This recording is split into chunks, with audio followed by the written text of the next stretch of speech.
آگے بتاؤں، اوسط طبرانی میں یہ بات موجود ہے، حضرت عمر رضی اللہ تعالیٰ عنہ کے قول وہاں پہ لکھے ہیں کہ زمین کی ابتدا یہ سب سے پہلے اللہ کے گھر سے ہوئی، یعنی بیت اللہ سے ہوئی، اور پھر ایک وقت آئے گا، ایک دور آئے گا، جناب محمد رسول اللہ صلی اللہ علیہ وسلم صادق الامین کے قول محفوظ ہے کہ پھر ساری دنیا ختم ہو جائے گی، دنیا کی تمام زمینیں ختم ہو جائے گی، یہ تمام زمین تباہ ہو جائے گی، پھٹ جائے گی، آسمان یہ دھنے ہوئے روئی کی طرح اڑیں گے، سب تباہ برباد ہو جائیں گے، صرف باقی رہنے والی جو جگہ ہے وہ مسجدیں ہیں۔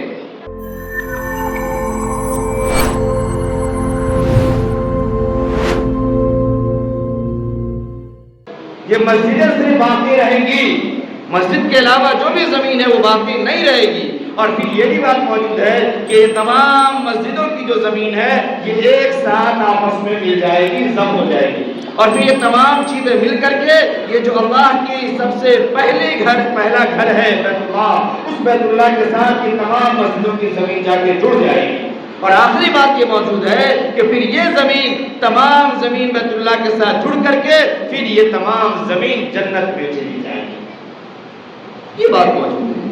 تو یہ ہمیں پتہ ہونا چاہیے کہ مسجد کیا ہے، یہ صرف رسم کی ادائیگی کے لیے نہیں ہے، رسم اذان رہ گئی، ہم نام کے مسلمان رہ گئے، یہ نہیں ہونا چاہیے، حقیقت معلوم ہو تو اللہ کے نبی صلی اللہ علیہ وسلم نے مسجد کے بارے میں اور مسجد کے آداب اور خیال اور سفر تمام چیزوں پہ بڑی فضیلت ہے۔ میں نے جو حدیث پڑھی تھی اب شروع میں، اب میں اس کا ترجمہ کر کے اگلی بات کر کے بات پوری کروں۔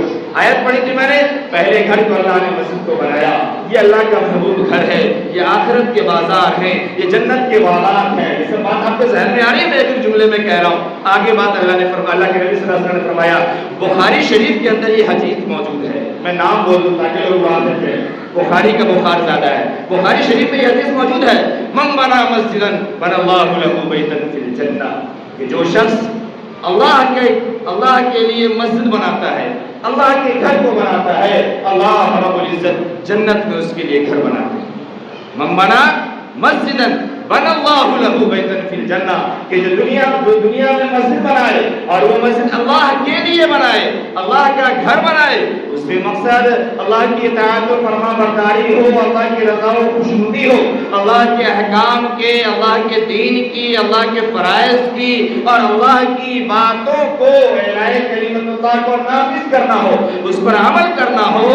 اللہ کے نبی صلی اللہ علیہ وسلم نے وعدہ فرمایا کہ پھر ایسے شخص کے لیے اللہ جنت میں گھر بناتے ہیں، جنت میں محل بناتے ہیں، اور یہ ثواب اور یہ چیزیں صرف اس ایک فرد واحد کے لیے نہیں ہے کہ جس کو اللہ نے بہت وسعت دے رکھی ہو اور بہت وسعت کے ساتھ وہ اپنی زمین دے اور پھر اپنی زمین پر اپنی ہی رقم سے تمام چیزوں کی تعمیر کرائے اور سب کچھ کرائے تو اس کو یہ ثواب ملے گا، ایسا نہیں ہے۔ اللہ کے رحمت کے خزانے بڑے وسیع ہیں اور اللہ نے انسان کو اور ایمان والوں کو اور مسلمانوں کو خاص طور سے ایک جوڑ کے ساتھ پیدا فرمایا ہے، ایک دوسرے کے ساتھ رب کے ساتھ پیدا فرمایا ہے۔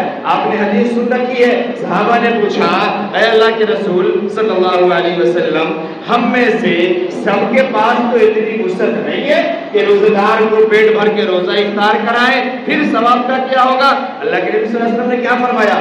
کوئی اگر ایک گھونٹ لسی پلا دے، دودھ پلا دے، ایک کھجور کھلا دے، تب بھی برابر کا ثواب ملے گا۔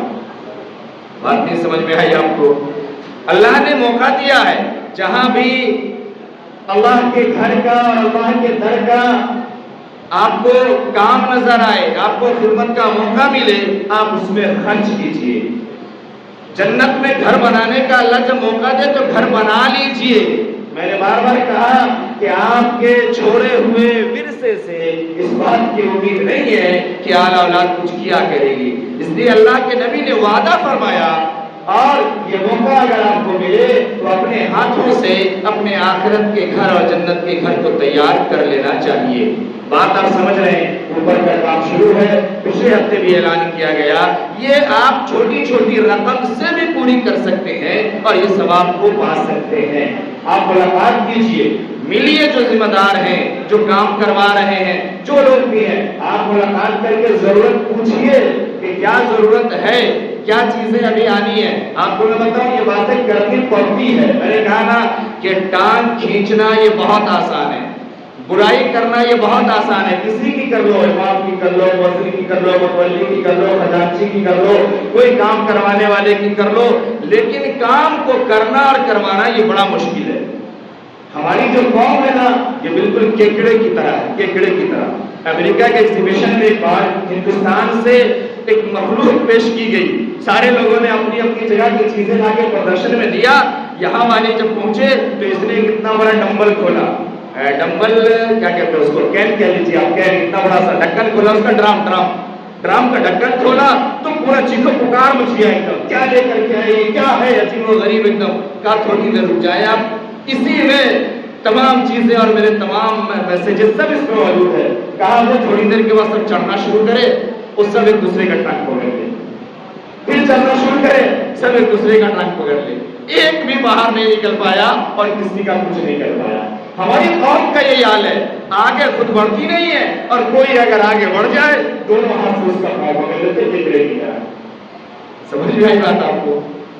تو کیکڑے والی صفت کو چھوڑیں, اپنے اندر انسانی صفت پیدا کریں, احساس پیدا کریں, ہمدردی پیدا کریں. میں نے گزشتہ ہفتے بات کہی تھی, آپ کام کسی کے لیے نہیں کریں بھائی. امام صاحب کے لیے, فلانے بھائی کہیں اس کے لیے کیوں؟ آپ کام اللہ کے لیے کر رہے ہیں. گھر اللہ کا ہے, در اللہ کا ہے. جنت میں گھر آپ کو چاہیے, جنت میں گھر اللہ دینے والا ہے. جنت میں گھر امام صاحب تھوڑی دیں گے, جنت میں گھر کوئی دوسرا تھوڑی دے گا. وہاں کی جو ذمہ داری ہے وہ اللہ کی ذمہ داری ہے. اللہ نے یہ فرمایا کہ ہاں جسے جو بات معلوم ہے وہ بتا دے. آپ کو اتنی باتیں نہیں معلوم, بتا دی گئی, اب اس پہ عمل کیا جائے اور کام کیا جائے. تو اپنی رقم کو نکالیں, اپنے پیسے کو خرچ کریں. میں نے اس سے پہلے آنے ہفتے میں اور بہت ساری باتیں بتائی تھی کہ پیسے کو روک کر کے رکھنا, اس میں بڑی وعیدیں ہیں, اس میں بڑی پکڑ ہے. اور پیسے کو خرچ کرنا, مال کو اللہ کے راہ میں دینا. اللہ نے جگہ فرمایا تقرضوا اللہ قرضا حسنا, کہ اللہ کو تم قرض دو اور قرض حسنہ دو. قرض حسنہ کا معنی دنیا میں تم جس کو دیتے ہو ابھی کے وقت میں تو کم سے کم یہ امید نہیں ہے کہ واپس مل جائے, اور واپس ملے تو کم ملے اور کتنا ملے, اور ایک بار میں دیے ہو تو تمہیں 10 بار میں واپس ملے. یہ تمام چیزیں ہیں. میں دنیا کے قرض پر کے لیے بات کروں گا, لیکن اللہ نے فرمایا کہ اللہ کو قرض دو. اللہ کو دیا ہوا قرض یہ قرض حسنہ ہے. یہ قرض تمہیں پورا کا پورا واپس ملے گا, بلکہ یہی نہیں, یضاعفہ لکم, اللہ اس کو بڑھا کر کے تمہیں واپس کرے گا, تمہیں بڑھ کر کے ملے گا. وہ ہے جس کے خزانے میں کمی نہیں ہے, وہ تمہیں خوب دے گا. تو ہم اللہ کی راہ میں خرچ کریں. جو اللہ نے موقع دیا ہے, جو اوپر کام ہو رہا ہے, کس چیز کی ضرورت ہے, کتنے کی ضرورت ہے, آپ جانیں. میں بات کیا مجھے بات نکل گئی. ابھی ایک صاحب کو سیمنٹ کی بوری دینی تھی, اس نے دکاندار سے ڈائریکٹ بات کر لیا, دکان والے کے پاس پیمنٹ کیا. ہم لوگوں کو کوئی مطلب نہیں ہے, جب ضرورت ہوتی ہے دکان والے کو خبر کرتے ہیں, وہاں سے مال آتا ہے. آپ بھی آ کے پوچھیے نا, اگر آپ کو یہ لگتا ہے کہ پیسہ میرا اس انتظام نہیں جو سے صحیح خرچ ہو پا رہا ہے, آپ بل لے لیجئے, دکاندار سے جا کے پوچھ لیجئے, یہاں سے اسٹیمیٹ لے لیجئے. اتنا تو کر سکتے ہیں نا, اپنے ثواب کو اور بڑھائیے. جتنا آپ قدم بڑھائیں گے نا, جتنی جانکاری لیں گے, اتنی آپ کے دل میں اتنی ہی محبت بڑھے گی, اتنا ہی اخلاص بڑھے گا. میں تنقید نہیں کرتا آپ پہ کہ آپ کو شک ہے اس لیے آپ پوچھنے آئے, نہیں, آپ آئیے پوچھنے, لیکن محبت سے پوچھنے آئیے, سلیقے سے پوچھنے آئیے, اخلاص سے پوچھنے آئیے, اور پھر اس چیز کو جانیے. اور آپ کی جتنی وسعت ہے, میں یہ بھی نہیں کہتا کہ اگر آپ پوچھنے آئے اور آپ کو اسٹیمیٹ دے دیا گیا کہ اوپر جو رنگ لگنے والا ہے 3 لاکھ کا ہے تو 3 لاکھ آپ ہی دے دیجیے, ایسا بھی نہیں. اگر آپ کی حیثیت 3000 کی ہے 3000 دیجیے, آپ کی حیثیت 30,000 کی ہے 30,000 دیجیے. اللہ رب العزت نے کیا فرمایا, وَمَن رَزَقْنَاهُ مِنَّا رِزْقًا فَهُوَ يُخْلِفُهُ, جو تم اللہ کے عطا میں سے, اللہ کے دیے ہوئے مال میں سے خرچ کرتے ہو نا, وہ تمہارا گھٹتا نہیں ہے, وہ تمہارا کم نہیں ہوتا ہے. اس یقین کو پیدا کرنا پڑے گا اپنے اندر, سمجھنا پڑے گا, اور اس کا تجربہ کر کے دیکھیے. کبھی اللہ کی ذات پہ یقین رکھتے ہوئے آپ کو تجربہ ہوگا. اللہ فرماتا ہے تم جتنا خرچ کرتے ہو ہم اتنا تمہیں واپس عطا فرماتے ہیں, ہم تمہیں اس کا بدلہ ضرور عطا فرماتے ہیں. آپ کبھی خرچ کر کے دیکھیں, اگر آپ نے 150 خرچ کیا نا, پھر فائدے بھی آپ کو 150 کے ہی ریشیو میں ملتے ہیں.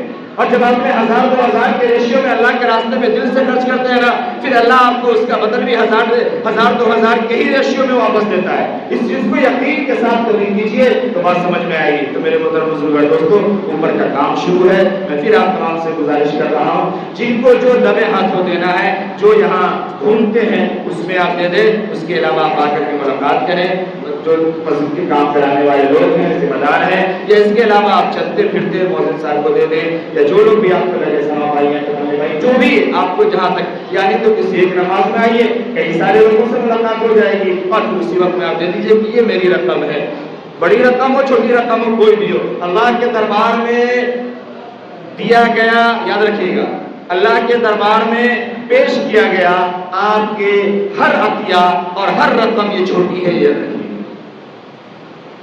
آپ دیکھ کس کو رہے پہلے یہ سمجھیے، پھر لیکن ہاں اتنا ضرور ہے کہ اپنی حیثیت اور اپنی اوقات